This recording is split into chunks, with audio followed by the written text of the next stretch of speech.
Hello and welcome to Year 10, Season 4 in Operation Tenfold Pursuit. This is an important season for us because we set up an important milestone that we're about to hit. And this is also a season where we're addressing key feedback that we hear from you. We understand and we hear you when you say the important things that you want to see addressed are anti-cheat, gameplay variety, and ranked matchmaking. One of the important changes that's coming with Operation Tenfold Pursuit is a new operator remaster. And what better operator than to choose one of the originals from the cast of Siege. This season marks a historic moment for Siege, 10 years. And we'll be sharing even more details about how we're celebrating this at the end of the reveal, so stay tuned. This is GSAC Dedicated Officer Aya Smith making her final report on the Rainbow program. Rainbow's last mission is underway.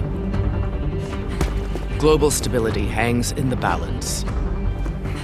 How did we get here? Deimos exploited our blind spots. He used Nighthaven as a distraction. Stayed ahead at every step. We should have known he was one of ours. The damage is done. Trust eroded. The Council is ending the program. And who can blame them? The public was endangered. GSAC itself targeted. People died. Outcomes Rainbow was created to prevent. But as long as Phobos is out there, there will be no peace. More than ever, failure is not an option. No matter what came before, Rainbow will come together and see this through. They'll make things right. They will find the explosives. They will stop Phobos, even if it costs them their lives. They've been fighting this enemy since day one. No other team on the planet can get this done. This is our last chance to salvage this. Otherwise, Phobos will be free to act globally. No one will be safe. See you on the other side.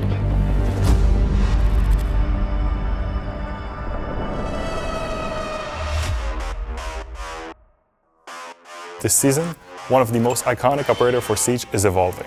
After 10 years, even legends need new tools. Detected an enemy device. Thatcher is going to bring the EGS Disruptor to the field now. It's a device that has two components. We have the scanner on one side, and we have the launcher on the other side. The scanner is a screen that will allow you to see every gadgets that are electronic through surfaces. Enemy's got tech right in front of me. The launcher part is able to project EMP charges to those gadgets. Enemy devices are dark. The EGS is a very precise gadget. You will be able to see and select a device and shoot it.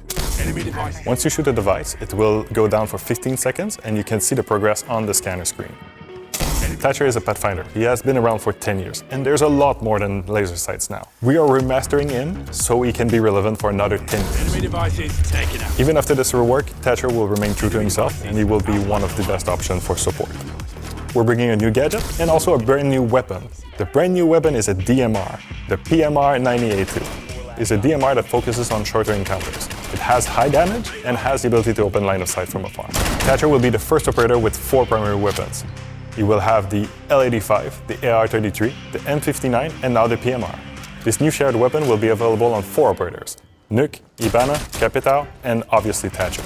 Battle Pass owners will be able to test out the new PMR 2 weeks in early access. After that, it will be available for everyone.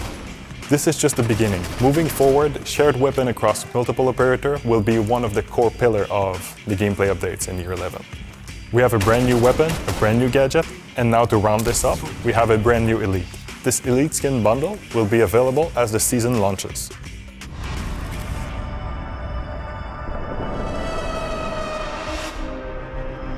Balancing updates should be something players look forward to. Moments that refresh gameplay, breathe new life into operators, weapons, and gadgets, and open the door to new strategies and metas. They should spark creativity and keep the competitive spirit alive. We recognize that recent updates haven't always delivered on that promise. Starting now, we're evolving our balance philosophy. While data and performance metrics remain important, we'll also be factoring in how the changes feel, how fun, engaging, and exciting they are to play. Our goal is simple: to make each update something that you can get excited about. We're committed to building a future where balancing brings joy, not frustration, and where your experience is always at the heart of our decisions. And with that, let's jump into this season's updates. We have an update to one of our core gadget systems in the game, the DSEG system. That stands for Disabled State for Electronic Gadgets. This is where all the tech that goes into how and why electronic gadgets turn off or get scrambled when EMP'd, for example. Two core changes are taking place. One, all standard weapon sights in the game will now be considered electronic.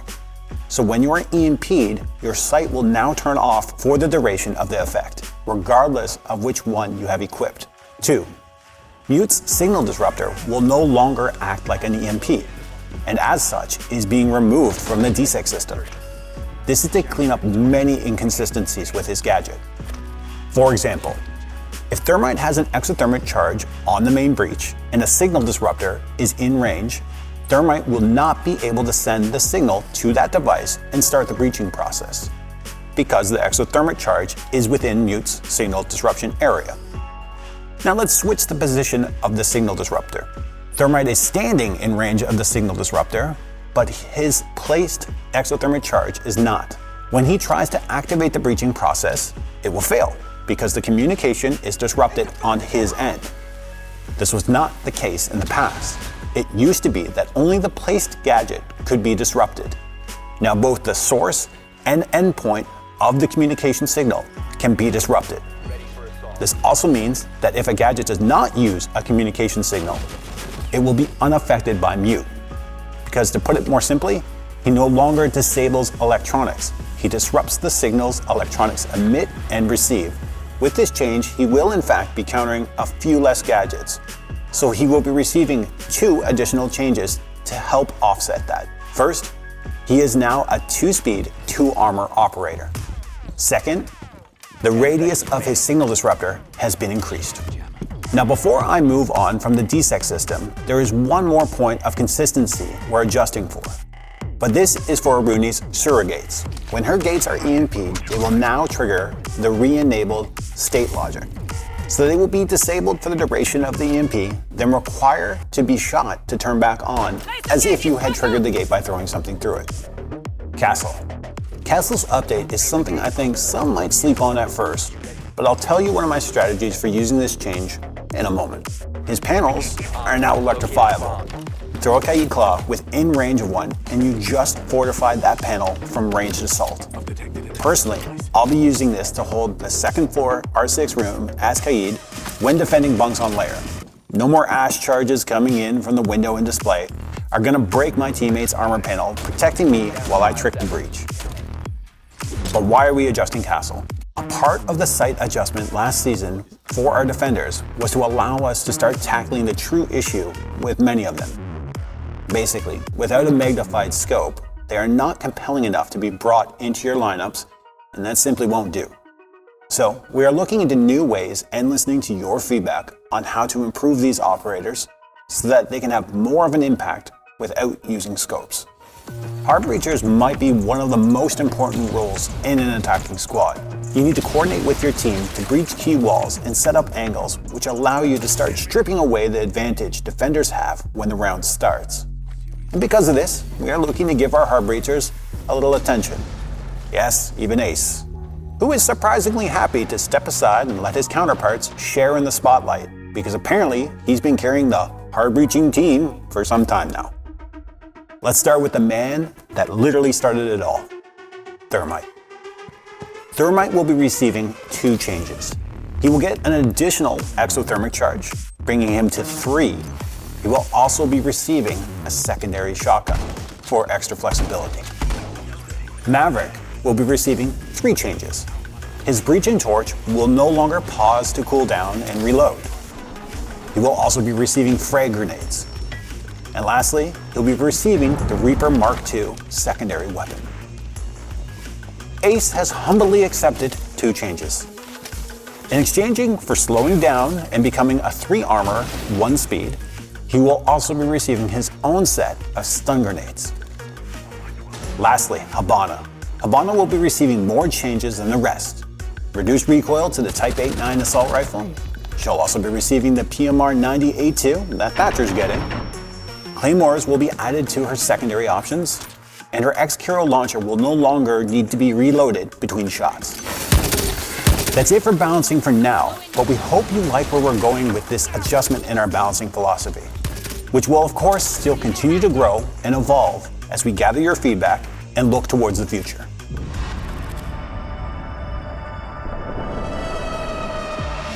We know cheating has hurt your experience in Siege, and we need to be clear. Our recent detection and prevention systems haven't kept pace with the rapid evolution of cheat makers, especially since our move to free access. This season, we are taking responsibility and continuing to invest in stronger measures to protect fairness and security in Siege. Cheating cuts into what makes Siege great: skill, teamwork, and strategy. Shieldguard remains the backbone of our protection system. In Season 3, we delivered weekly security updates. And now in Season 4, we're changing the cadence. Twice a week, new updates will roll out to constantly disrupt cheat makers and make their work harder. We're also pushing to be faster and more aggressive with data-driven bans. Our research and development team are tracking new cheat patterns every day. We've made progress, but we're not satisfied. Our focus is to permanently ban more cheaters and do it faster. Another major advancement on the way is recall script detection. We're building a system that can accurately detect macros and scripts without punishing skilled players. In Season 4, we're working directly with pros to collect recall data, ensuring it's both precise and fair. This is a big step forward, and we are confident that in Year 11, this will roll out to directly protect your matches. We know the fight against cheaters is never ending. This season, we're stepping up with more research and development, smarter data bans, and more frequent Shieldguard updates, all aimed at making Siege as fair and secure as possible.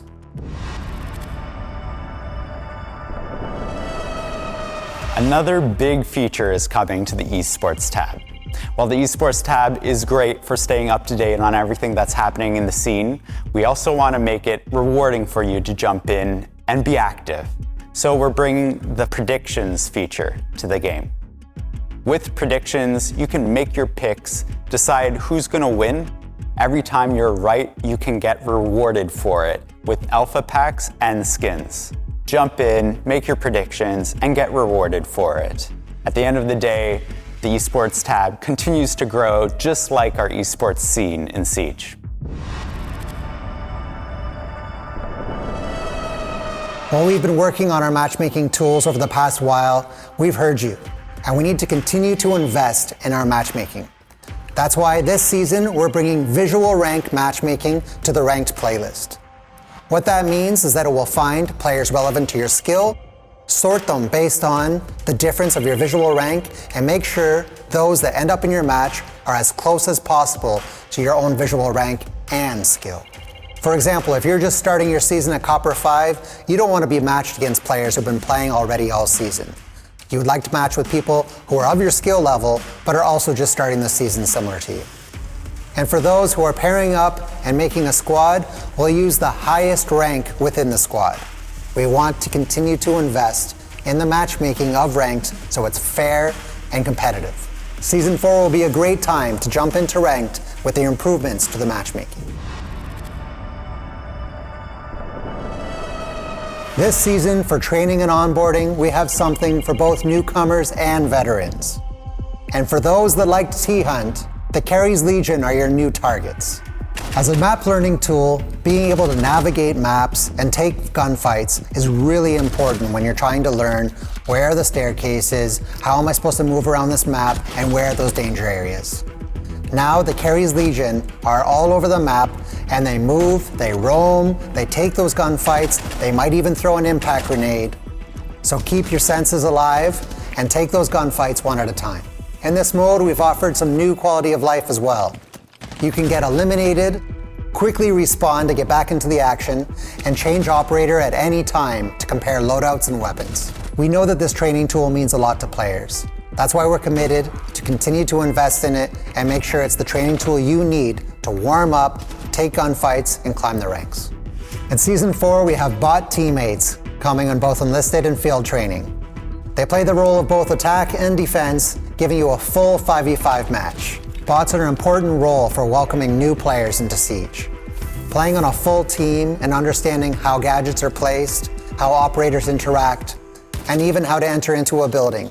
These are important first steps for players before they enter into PvP. And for players looking to customize their experience, now you can turn on the location of cameras, staircases, hatches, and more directly from the pause menu.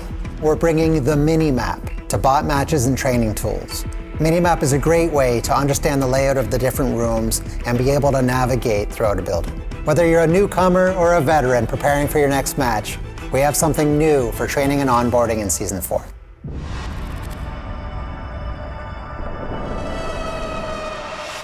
Coming up this season, we have a brand new playlist, the Testing Grounds.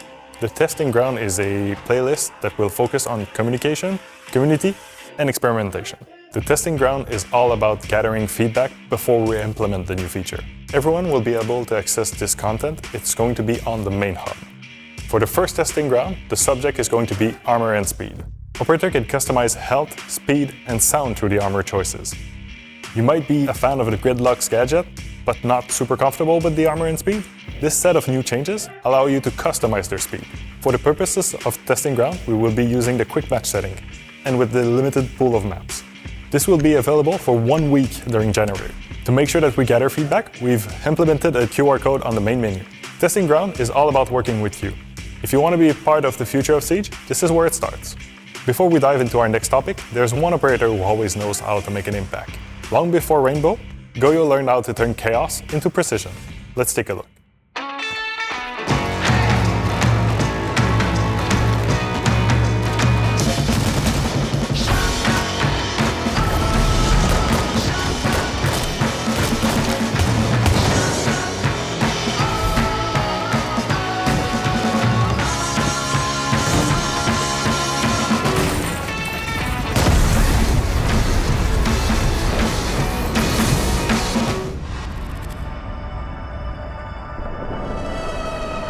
For those at the Munich Major, you may have already seen Fortress in action during the Creator Show match earlier.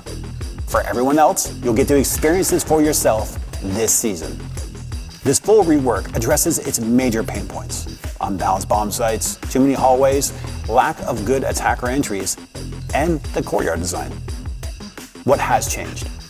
Objectives have been rebalanced one at a time through playtests and iterations. There are 2 new rooms that have been added to the map. The courtyard has been transformed into an exterior zone for attacker entries. Several hallways were cut, including the huge second-floor hallway. Visual updates plus unique features have been added to the objectives for replayability. This rework brings Fortress back into the ranked rotation, but it will also be added to the Pro League map pool, and we're excited for you to play it once again. And that's not all for the maps this season. Alongside the reworked Fortress, it's now Theme Park and Skyscraper's turn to be modernized. This is part of our ongoing effort to keep the foundation of Siege fresh and competitive season after season. On behalf of the entire Siege team, we'd like to thank you for your dedication and your passion for the game. Without you, we couldn't celebrate this amazing milestone. 10 years of Siege and 100 million players. It's an incredible result, and we can't wait to keep on building on this. And so with that, we want to share a little clip that celebrates the game and this amazing community and how far we've come.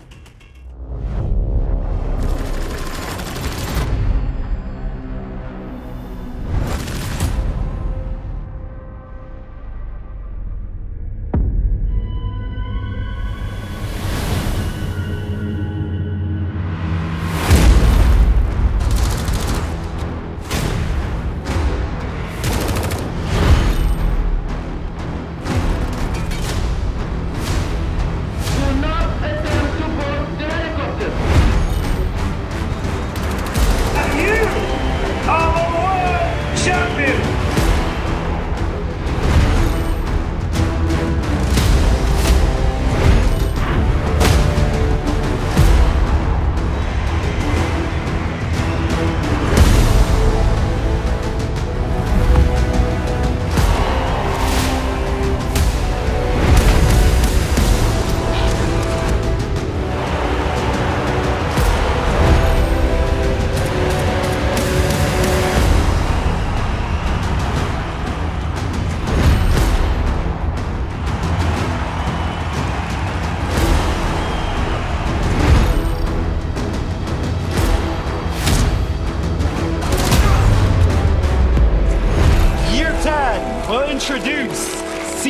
X.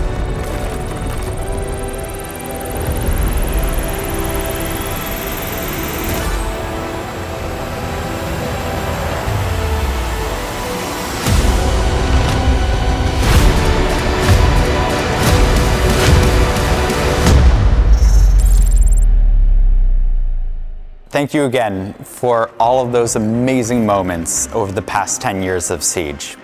Make sure that you actually claim the free reward, 100 million player background card, so that you can wear it with pride. And be sure to celebrate the event and the moment with our Wildcard Siege event, dropping in December. This event will have callbacks and Easter eggs to some amazing moments in Siege history. We look forward to you checking out the map and everything else that's coming with the new season soon. And there are more rewards to be given out, so stay tuned to our social media. November 17th is when the test server drops, so jump in, give us your feedback, and check out the new content. The launch of the season, Operation Tenfold Pursuit, is December 2nd. So jump in and check out everything that's new in the game, as well as this fantastic celebration. Thank you so much, and we can't wait to see you in a match.